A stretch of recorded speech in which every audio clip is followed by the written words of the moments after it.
Tell me a little bit about the recording session today. You've already answered this, but we're doing it in a formal sense.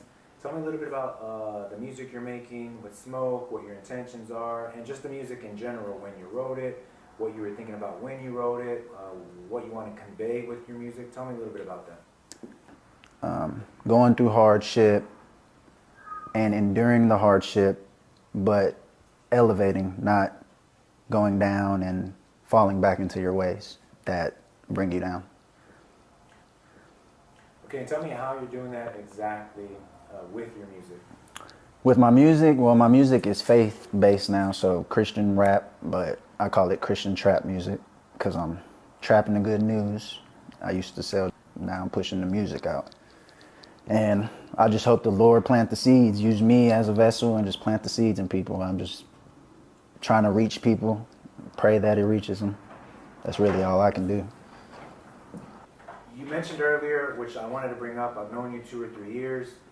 When I first met you, you had been working on music for some time, and there was some progression in the type of quality of your work. Now we're 2-3 years later, you've produced multiple albums, endless tracks. Tell me where you feel you're at in your music career in terms of quality. I say I'm peaking right now, honestly. I feel like I'm in my prime. Like you said, I've progressed musically, and not even just musically because it's bigger than music. Reading the word, studying the scripture, it just helped me. Now, you've been working with Smoke for some time. I know you've been telling me about him for a couple of years as well. Tell me about your relationship with Smoke, him as a producer, how he helps elevate your music in terms of final output, the actual songs themselves. Tell me a little bit about that relationship and his value to the music you're creating. Man, Smoke is my dog. Without him, ain't no music. It's just lyrics and a beat, that's it. I put the music on the track, but he's the one that's doing all the work behind the scenes. He's the one that's putting it together. If I mess up a verse, he tells me, nah, I gotta go again, and we keep going till it's perfect. He's not gonna let me release a track that has any flaws or errors in it. He wants to make sure it's pristine.